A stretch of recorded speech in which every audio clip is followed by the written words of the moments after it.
తత్సత్. ఓం సదాశివసమారంభాం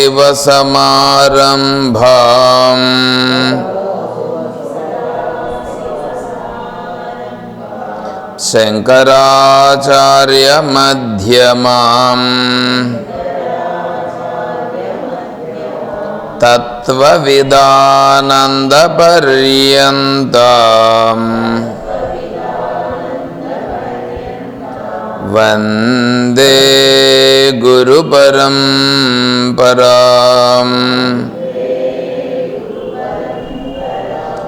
ఓం శ్రీ గురుభ్యో నమః.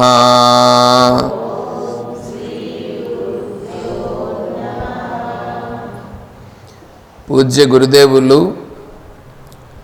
తత్వవిదానంద సరస్వతి స్వాముల వారి దివ్యచరణారవిందములకు ప్రణమిల్లుతూ పరిపూర్ణ పరబ్రహ్మస్వరూపులకు ప్రియాత్మ బంధువులార ఓం. స్తోత్రమంజరిలో 15వ పేజీ 16వ శ్లోకం.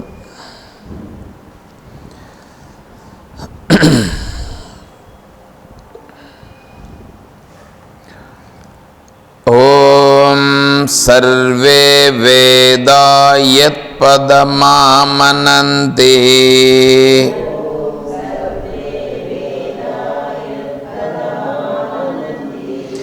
తపాంసి సర్వాణి చ యద్వదంతి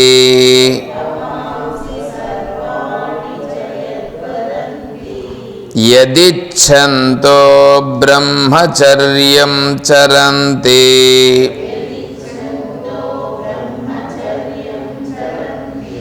తత్తే పదం సంగ్రహేణ బ్రవీం ఓమిత్యేతత్.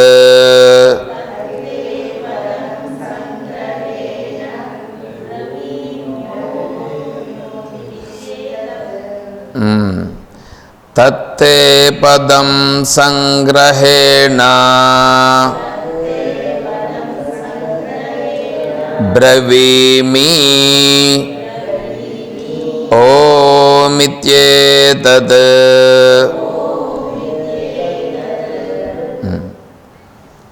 ఈ మంత్రము కఠోపనిషత్ మంత్రం. అందుకే ముందే కఠోపనిషత్తు అని సంగ్రహం అని ఇచ్చారు. యమధర్మరాజు గారు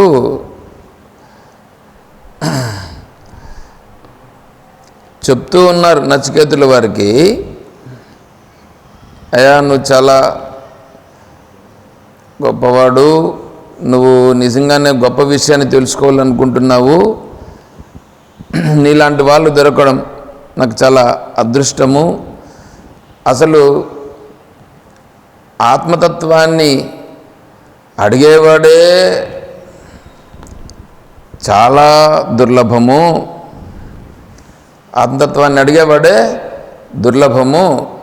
ఒకవేళ ఆత్మతత్వాన్ని అడిగేదానికి ప్రయత్నం చేసినా చెప్పేవాడు దొరికేది మరింత దుర్లభము.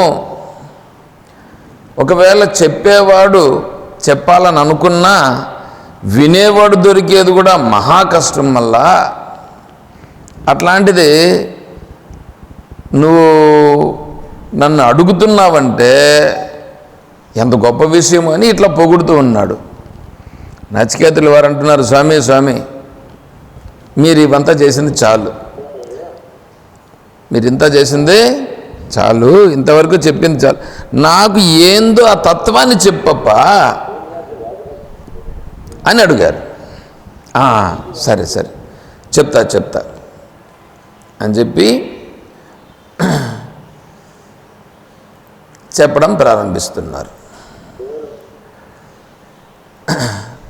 అయ్యా సర్వే వేదా యత్పదమామనంతి యదిచ్ఛంతో బ్రహ్మచర్యం చరంతి తపాంసి సర్వాణి చ యద్వదంతి యదిచ్ఛంతో బ్రహ్మచర్యం చరంతి తత్తే పదం సంగ్రహేణ బ్రవీమి. ఓమిత్యేతత్.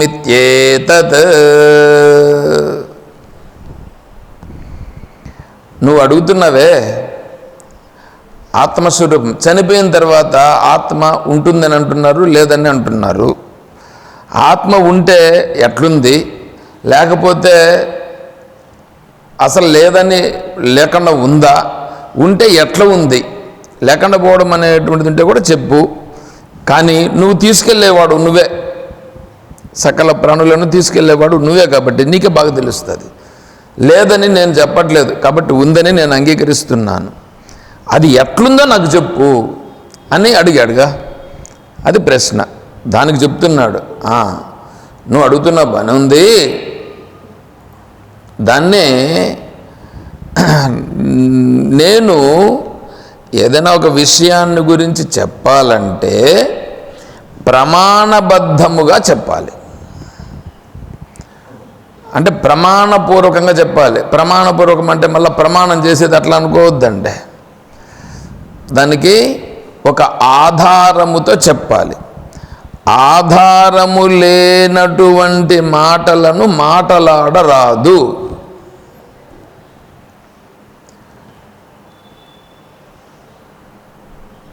నారద మహర్షుల వారు ఏమన్నారంటే,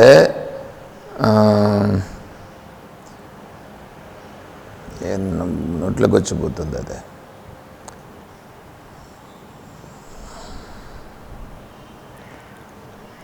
వాదో నావలంబ్య. వాదో నావలంబ్య అంటే మీ వాదమును చెయ్యవద్దు. వాదం అంటే భగవంతుడు ఉన్నాడా లేదా అన్నాడు అనుకోండి, ఒకడు వచ్చి ఉన్నాడండి అంటాడు, ఇంకోటి వచ్చి ఉంటే నాకు చూపించు, ఇంకోటి వస్తాడు లేడండి, లేకపోతే దాని గురించి మాట్లాడేది ఎందుకు, మళ్ళీ ఇవంతా పూజలు ఎందుకు, పునస్కారాలు ఇవంతా వస్తుంది. ఇవన్నీ వాదమని అంటారు. ఇవన్నీ వాదమని అంటారు. ఇప్పుడు అవునండి భగవంతుడు ఉన్నాడండి, ఉండేదానికోసమని మేము చేస్తున్నామని అంటే ఇంకోటి వస్తాడు, నువ్వు విగ్రహారాధన ఎందుకు చేస్తున్నావు అని అంటాడు. ఏమయ్యా విగ్రహారాధన ఎందుకు చేస్తున్నావు అని అంటున్నావు, మాకంతా శాస్త్రం చెప్పిందండి, శాస్త్రంలో ఉందండి, ఆధారంగా ఉందండి, అందుకు చేస్తున్నామంటే అవన్నీ చేయకూడదండి అని ఇంకొక ఆయన అంటాడు.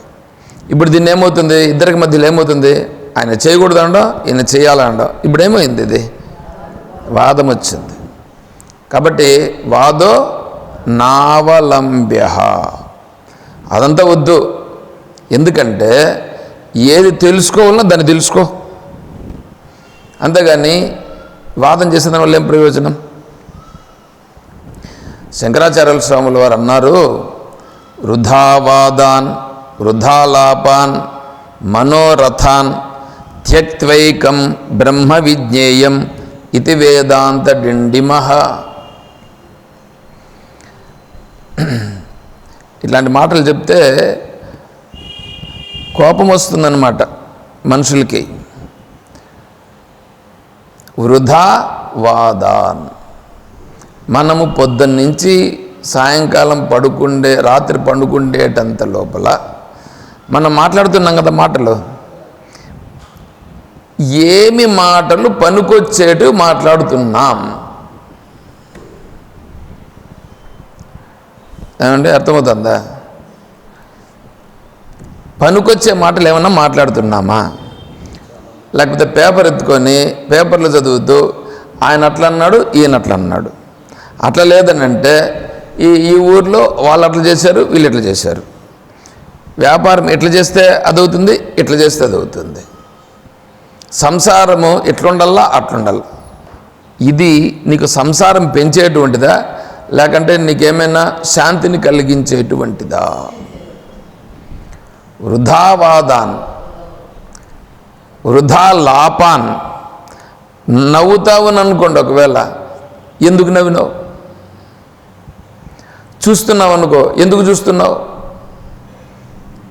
ఆలోచించినావని అనుకో ఏంటివన్నా మనస్సులో ఏదన్నా ఒకటి ఆలోచించినావు అనుకో ఎందుకు ఆలోచించినావు, దాని వలన ఏమి ప్రయోజనం, వృధా అయినటువంటి వాటిని ఏం చేయాలి, వృధా, వీటి వలన ప్రయోజనము లేదని గ్రహించి త్యక్త్వా, వీటన్నింటిని ఏం చేయాలా, త్యక్త్వా త్యక్త్వా ఏకం బ్రహ్మ విజ్ఞేయం, ఒక్కటి ఉంది అది మాత్రం తెలుసుకో. ఏమిటది, బ్రహ్మ విజ్ఞేయం ఇది వేదాంత డిండిమః. ఇది వేదాంతములో ఉండేటువంటి సారమును నేను గంట మ్రోగించినట్లుగా ఢంకా మ్రోగించి నేను చెప్తున్నాను. మీరు ఎవరైనా దీని గురించి మీరు మాట్లాడే వాళ్ళు ఉంటే, ఎవరైనా ఉంటే రావచ్చు. దండోరా వేస్తారు కదా, ఎందుకు దండోరా వేస్తారు, విషయాన్ని తెలియపరచడం. చిన్నపిల్లలు అయితే దండోరా వేస్తారు. ఇప్పుడు అవన్నీ కూడా పోయి ఇప్పుడు ఏమి వచ్చేసినాయి, మైకులు పెట్టుకొని హార్న్లు పెట్టుకొని ఆటోలో పెట్టుకొని ప్రచారం చేయడం అట్లా వచ్చేసింది. కాబట్టి ఏదైనా సరే చేస్తున్నారు కదా. ఇప్పుడు శంకరాచార్య స్వాముల వారు ఇలా చెప్తున్నారు, వేదాంత డిండిమః. డిండిమః అంటే కొడతారు చూడండి, డుమ్ డుమ్ డుమ్ డుమ్ అని. ఇప్పుడు డీజే సౌండ్స్ వచ్చేసినాయి. డీజే సౌండ్స్ వచ్చేసి వాళ్ళు పెట్టుకొని దాన్ని ఏం చేస్తారు, ఎగరడానికి ఉపయోగించుకుంటున్నారు. కానీ ఆచార్యులు వారు ఏం చేస్తున్నారు, అట్లా సౌండ్ చేసి నేను చెప్తున్నాను, ఇవంతా కూడా పనికిరానటువంటి వాటిని విడిచిపెట్టి ఏది పనికొస్తుందో దాన్ని తెలుసుకో. అందుకని ఆ పనికొచ్చే అంశం ఏమిటి, బ్రహ్మ విజ్ఞేయం. బ్రహ్మ విజ్ఞేయం అని నీకెలా తెలుసు అంటావా, సర్వే వేదా యత్పదమామనంతి. సర్వే వేదాః, సర్వే వేదాలెన్ని, 4 వేదాలు, ఋగ్వేదం, యజుర్వేదం, సామవేదం, అథర్వణ వేదం. ఈ 4 వేదముల యొక్క సారములో ఏం చెప్తా ఉందో, అంటే వేదములు తెలిసినటువంటి వాళ్ళు, వేదములు తెలిసినటువంటి వాళ్ళు ఈ వేదములు 4 కలిసి దేనిని తెలుసుకోవాలని చెప్తున్నదో వీళ్ళు చెప్తున్నారు. ఎవరు, సర్వే వేదా, ఈ వేదములన్నింటినీ తెలిసిన వాళ్ళు చెప్పుచున్నారు. ఏమండి, ఇప్పుడు అడిగింది ఎవరిని, నచికేతుల వారు యమధర్మరాజు గారిని. యమధర్మరాజు గారు నేను చెప్తానని చెప్పచ్చుగా, నేను చెప్తానని చెప్పచ్చు కదా. నేను చెప్తానని ఎవరైనా ప్రపంచంలో ఉండేవాళ్ళు ఎవరైనా సరే చెప్తే దాన్ని ఏం చేయాలి, నిరభ్యంతరంగా తీసి వారుగా పెట్టచ్చు. దాన్ని నమ్మాల్సిన పని లేదు. భగవద్గీతలో శ్రీకృష్ణ పరమాత్మ కూడా నేను చెప్పుచున్నానని చెప్పలేదు.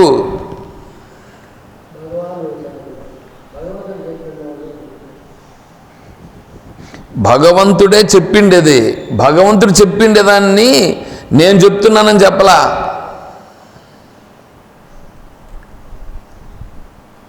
ఋషిభిః బహుధా గీతం ఛందోభిర్వివిధై పృథక్ బ్రహ్మసూత్రపదైశ్చైవ హేతుమద్భిర్వినిశ్చితైః.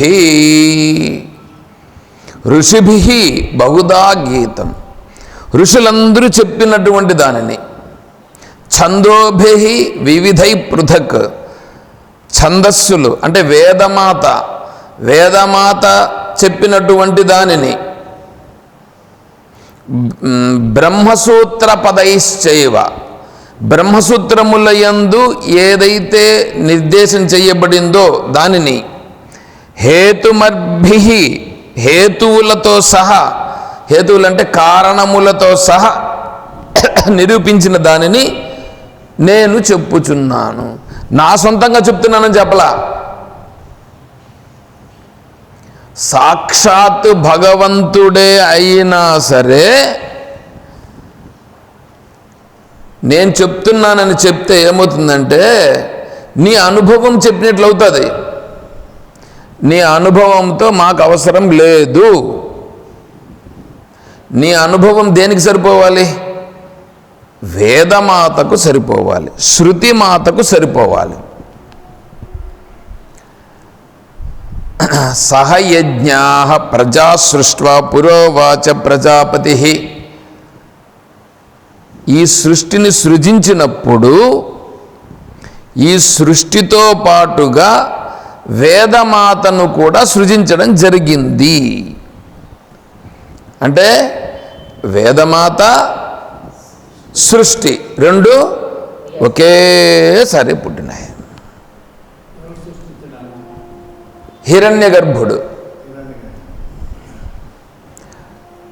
హిరణ్యగర్భుడు అంటే మాయా విశిష్ట స్వరూపమైనటువంటి ఈశ్వరుడు. మాయా విశిష్ట స్వరూపమైనటువంటి ఈశ్వరుని నుంచి ఈ వేదమాత సృష్టి సృజింపబడింది.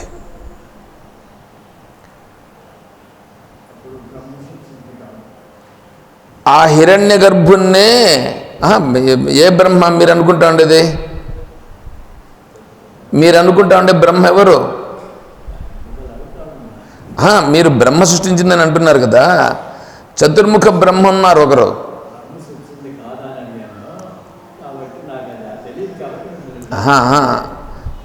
బ్రహ్మ అంటే మీ ఉద్దేశంలో ఎవరు అనుకుంటున్నారు?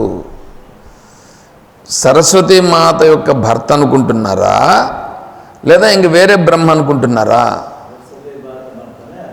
సరస్వతీ మాత యొక్క భర్త వేదాధ్యయనము చేసినారు.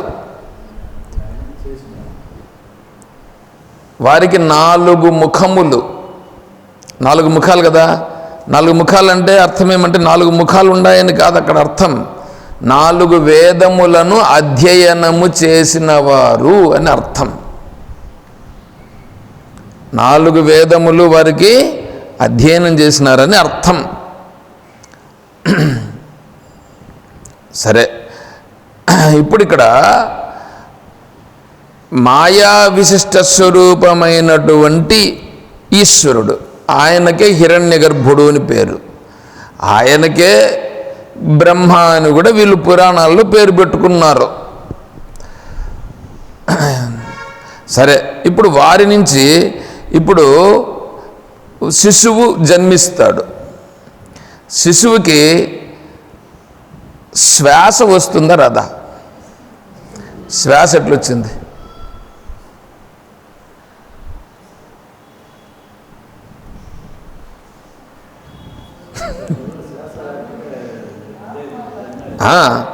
వాడు పుడుతున్నాడని అంటేనే వాడు పుట్టుకతో 2 ఒకటేసారి వస్తున్నాయి లేదా?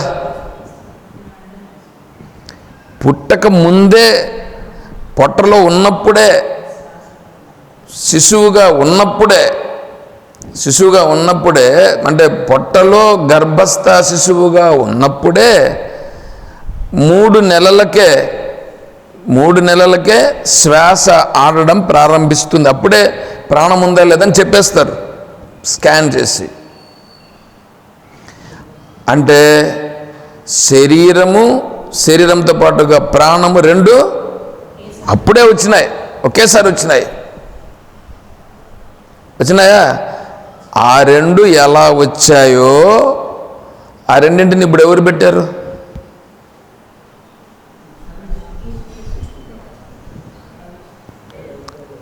ఈ రెండింటిని ఎవడు పెట్టాడో ఈ సృష్టిని కూడా ఆయనే చేశాడు. మీరు దీన్ని అర్థం చేసుకుంటే తెలుస్తుంది. ఈడ తల్లి తండ్రి ఇద్దరు పెట్టారా? తల్లి తండ్రి ఈడ కారణం. అదేవిధంగానే ఈ సృష్టి ఉంది కదా, ఆ బిడ్డను గర్భములో ఆ పిండమును వీళ్ళు పెట్టేదానికి ఇద్దరు నిమిత్తక ఉపాదాన కారణాలైతే వాళ్ళ సంస్కారాలు మళ్ళీ అవన్నీ ఉంటాయి, అవన్నీ నిమిత్త కారణాలు వస్తాయి. వాళ్ళ సంస్కారాలు ఉన్నాయి. వాళ్ళ సంస్కారాలను అనుసరించి ఈశ్వరుడు అక్కడ ఆ శిశువును పెడతారు. సరే, అప్పుడు ఆ ఈశ్వరుడు రెండింటినీ ఒకేసారి పెట్టినాడా లేదా? అదేవిధంగానే ఈ సృష్టితో పాటుగా వేదమాతను రెండింటిని ఒకేసారి సృజించినారు. ఇలా సృజించినటువంటి మహానుభావుడు ఆ వేదములు ఇప్పుడు ప్రమాణం. ఏమి చేయాలన్నా మనకి ప్రమాణం వేదం అంతే. వేదమును అనుసరించినటువంటి వాళ్ళు, వేదమును తెలిసినటువంటి వాళ్ళు, వేదములో ఉన్నట్లుగా ఆచరిస్తున్నటువంటి వాళ్ళు ఒకవేళ వాళ్ళు కూడా చెప్పితే వేదమునకు విరుద్ధం కాకుండా చెప్తారు. వాటిని స్మృతులు అని అన్నారు. వాటిని స్మృతి, భగవద్గీత స్మృతి గ్రంథం, భగవద్గీత స్మృతి గ్రంథము. ఎందుకంటే వేదములో ఉన్నటువంటి వాటన్నింటినీ బాగా స్కాన్ చేసి మనకు ఏదైతే మనకిప్పుడు సరిపోతుందో దానిని ముఖ్యమైన విషయములన్నింటినీ తీసి భగవద్గీత రూపముగా ఇచ్చారు. అంటే దాన్ని అంతటినీ అధ్యయనం చేసి బుద్ధిలో పెట్టుకొని ఇక్కడ మనకు ఏది అవసరమో సరిపోతుంది అనేటువంటి దాన్ని చెప్పారు. అంటే ఇప్పుడు ఏంటి, వీరు బుద్ధిగతంగా కదా చెప్పారు, అది వేదమాతకు విరుద్ధం కాకుండా ఉంటుంది. అందువలన స్మృతి గ్రంథం అని అంటారు. కాబట్టి ఏదైనా మనం మాట్లాడితే నేను చెప్తున్నానండి అని చెప్తే దానిని అంగీకరించరాదు. నెక్స్ట్ మీరు కూడా చూడండి, ఏదైనా ఒక పని చేయాలని అనుకోండి, ఏదైనా ఒక పని చేయాలని అంటే ఇప్పుడు సపోజ్ ఒక డాక్టర్ దగ్గరికి విన్నామని అనుకోండి, ఆ డాక్టరు బోర్డు పెట్టుకున్నాడని అనుకోండి, వాడు అస్సలకి డాక్టరా అవునా కాదా అని చూసి కదా పోతాం అతని దగ్గరికి.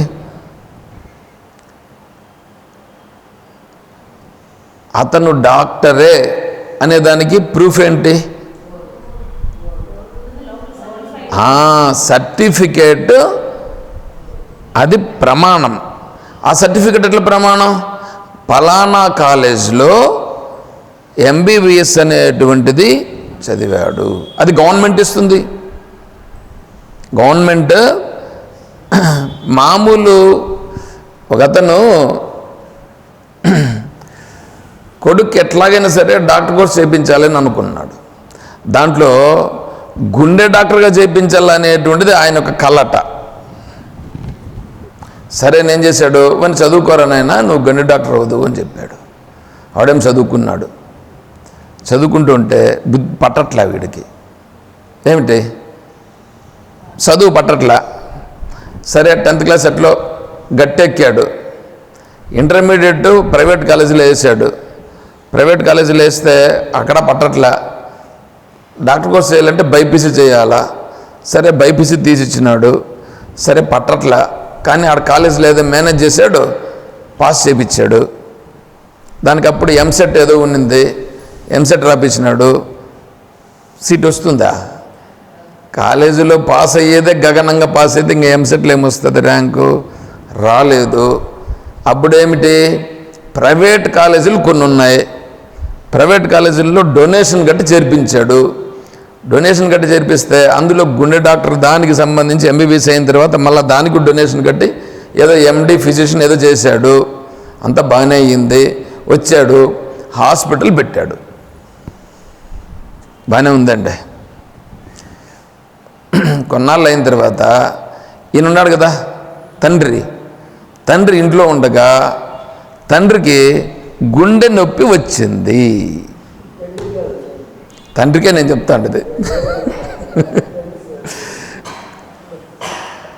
తండ్రికి గుండె నొప్పి వచ్చింది. ఇప్పుడు ఆ తండ్రిని ఇప్పుడు ఏమంటున్నాడంటే, నాయన హాస్పిటల్కి తీసుకెళ్ళండి అని అన్నాడు. వాళ్ళందరూ టకటకాని వచ్చి కారులో వేసుకొని ఏ హాస్పిటల్కి తీసుకుపోతున్నారు చెప్పండి? వాళ్ళ కొడుకు దగ్గరికి తీసుకుపోతున్నారు. ఈయనంటాడు కొడుకు దగ్గరికి వద్దు, వాని దగ్గరికి వద్దు, నన్ను వేరే హాస్పిటల్కి తీసుకెళ్ళండి. ఎందుకు?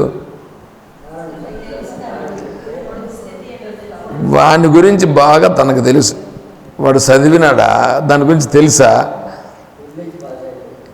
ఏదో అన్ని మేనేజ్ చేసుకుంటూ వచ్చినాడు కానీ అడిగానే తెలుసా? తెలియదు. అట్లా ఉంటాయి. కాబట్టి భగవంతుని యొక్క చిన్న విషయానికి వచ్చేటప్పుడే ప్రమాణం అనే దాన్ని చూస్తున్నాంగా. చిన్న విషయం ఏదన్నా ఒకవేళ డాక్టర్ దగ్గరికి పోవాలంటేనే ఏ డాక్టర్ దగ్గరికి పోవాలి, ఎందుకు పోవాలి, ఆయన చెప్పిన దాన్ని మనం స్వీకరించాలన్నా వద్దా, ఆయన చెప్పిన మందులు ఎన్ని రోజులు, ఇవన్నీ ఉన్నాయిగా. ఎంత పరిశీలన చేస్తాం మనం, అంత పరిశీలన చేసి తెలుసుకుంటున్నామే.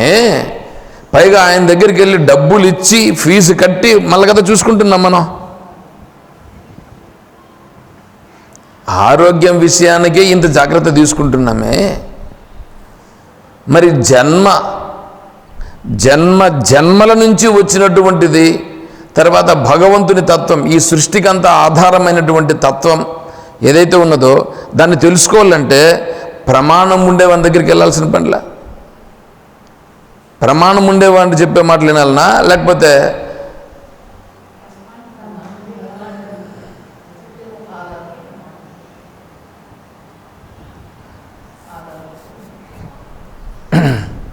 వస్తారు? నిన్నలా మొన్న ఎవరో ఇక్కడ జరిగిందంట, వాళ్ళది కూడా ఆటకు కూడా మీరు పోలేదన్నారు. వాళ్ళు పిలిచినా కూడా మనం ఏంటంటే, నేను ఇంతకుముందే ఒకసారి చెప్పాను, మనం ఇక్కడ క్లాసులో చెప్పుకున్నాం, నేను నిజమైన సన్యాసిగా ఉండాలనుకున్నాను, నిర్ణయం చేసుకున్నాను అని చెప్పినాను. ఆధారం సక్రమంగా లేనటువంటి వాళ్ళు మనం చెప్తే వింటారా? ఇక్కడ పెట్టుకున్నారే మీటింగులో, ఆ మీటింగ్లో ఆయన చూసా, వాళ్ళు వస్తూ ఉంటే చూస్తానే, ఓ ఇంతకుముందు వెళ్ళా, నేను సన్యాసం తీసుకోకముందు వెళ్ళినా ఒకసారి.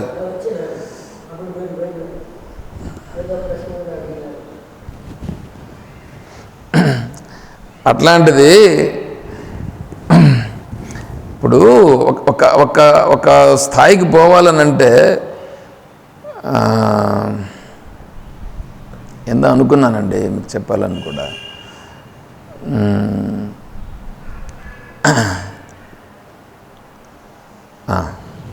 ఇప్పుడు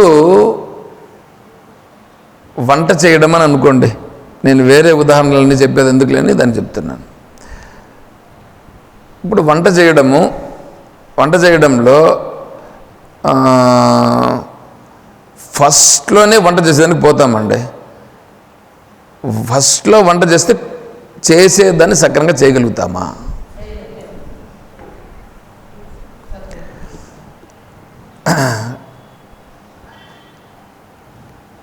నేను ఒకసారి మా అమ్మ నాన్న ఎక్కడో వాళ్ళు ఏదో పని ఉండిపోయారు. సరే వంట ఎట్లా, మేమిద్దరు అన్నలదమ్ములు ఉన్నాము, ఎట్లా అని అనుకుంటే ఏముంది ఉప్మా చేసుకోండి రా అనింది. దానికి ఎట్లా చేయాలనంటే ఏముంది నీళ్ళు పోసేది, దాంట్లో కొద్దిగా 2 పిడుగులు ఉప్పు వేసేది,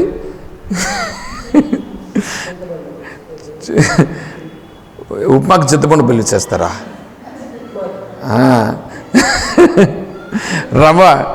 రవ్వ ఒకటి ఉంటే దానికి 2గానే ఏదో నీళ్లు పోసేది అని ఏదో చెప్పినట్లుగా ఉంది. ఏందో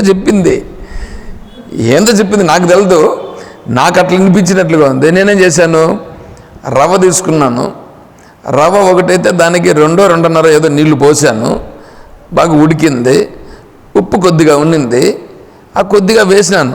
దానికి చాలదని 2 పిడికిలు కదా వేయాలా, కాబట్టి ఏం చేశాను, ఉప్పు లేదు, ఉప్పు తీసుకొచ్చి 2 పిడికిళ్ళు ఇట్లా ఎత్తి